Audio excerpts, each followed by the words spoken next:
Hello बच्चों, कैसे हैं आप सभी। तो बच्चों, हमारी क्लास 7th मैथ्स चैप्टर 11। बच्चों, चैप्टर 11 में हम देखेंगे सॉल्यूशन ऑफ एक्सरसाइज 11.2। 11.2 का सॉल्यूशन देखें। कुछ क्वेश्चन मैंने इसके करवा दिए थे, फर्स्ट एंड सेकंड।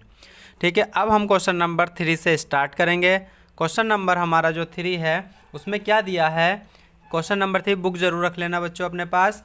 रिक्त स्थानों का मान ज्ञात कीजिए। रिक्त स्थानों का मान ज्ञात कीजिए। उसमें रिक्त स्थान दे रखे हैं, एक टेबल दे रखी है। टेबल में क्या दे रखा है, एक आधार, ऊंचाई और समांतर चतुर्भुज का क्षेत्रफल।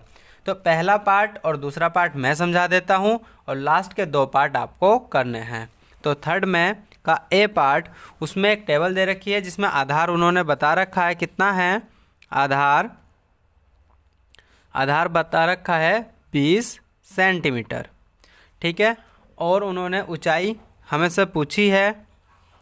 ऊंचाई हमसे उन्होंने पूछी है, क्या होगी, इसे h मान लेते हैं। यह हमें निकाल के बताना है।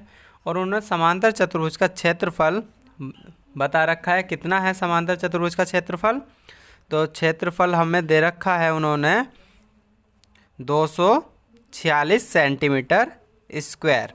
ठीक है, तो मैंने इसका फॉर्मूला बताया था समांतर चतुर्भुज का क्षेत्रफल कितना होता है। कुछ जिन्होंने बच्चों ने पिछली वीडियो देखी होगी जिसमें मैंने एरिया निकालना सिखाया था, उसमें मैंने बताया था। ठीक है, तो समांतर चतुर्भुज का क्षेत्रफल, समांतर चतुर्भुज का क्षेत्रफल, समांतर चतुर्भुज का क्षेत्रफल, समांतर चतुर्भुज का क्षेत्रफल कितना है हमें होता है। समांतर चतुर्भुज का क्षेत्रफल बराबर आधार गुणा ऊंचाई। आधार गुणा ऊंचाई। ठीक है, समांतर चतुर्भुज का क्षेत्रफल हो गया। हमें आधार भी दिया है और क्षेत्रफल दिया है। ऊंचाई हमसे पूछी है उन्होंने, तो क्षेत्रफल की जगह हम रख देंगे 246। आधार है 20 और ऊंचाई मैंने h ली थी थोड़ी देर के लिए, चाहे से h भी मान सकते हैं। ठीक है, h ली है हमने, तो इसे हमने h ले लिया ऊंचाई को, हाइट। अब हम क्या करें, जो ये मल्टीप्लाई में है h के साथ वो डिवाइड में चला जाएगा दूसरी साइड जाकर। तो h बराबर हो जाएगा 246/20 बराबर 2 से कैंसिल कर देंगे, ये 10 हो जाएगा नीचे। ऊपर हो जाएगा 2 1 जा 2, 2 2 जा 4, 2 3 जा 6, 1 2 3/10।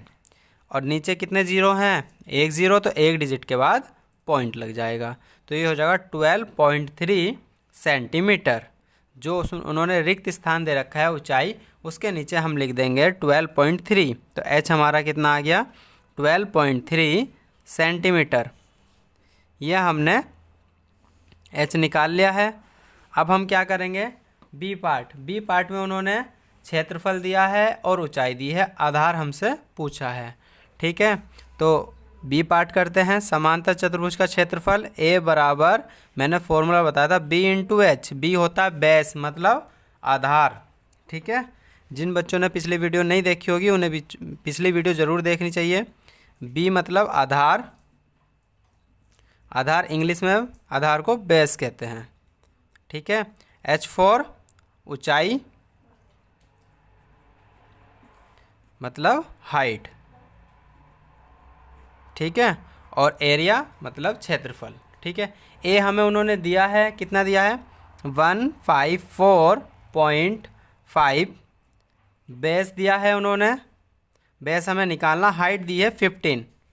ठीक है, तो जो मल्टीप्लाई में होगा वो उधर जाके डिवाइड में चला जाएगा। तो बी बराबर हो जाएगा 154.5/15।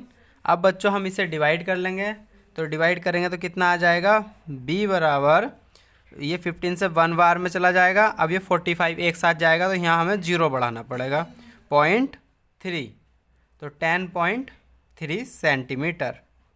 इसे बच्चों अलग से डिवाइड करके देख लेना अगर इसमें कन्फ्यूजन है। डिवाइड ये सिंपल डिवीज़न है, हो जाएगा। ठीक है, सी और डी पार्ट आप कर सकते हो इसके। अब हम देखेंगे क्वेश्चन नंबर 4। क्वेश्चन नंबर 4 भी बिल्कुल ऐसा ही है, रिक्त स्थानों का मान बताना है, उसमें त्रिभुज का क्षेत्रफल दिया है। तो एक पार्ट मैं कर देता हूँ और 2 पार्ट आपको करने हैं। ठीक है, तो क्वेश्चन नंबर 4 में क्या दिया है? क्वेश्चन नंबर 4, आधार और ऊंचाई और त्रिभुज का क्षेत्रफल।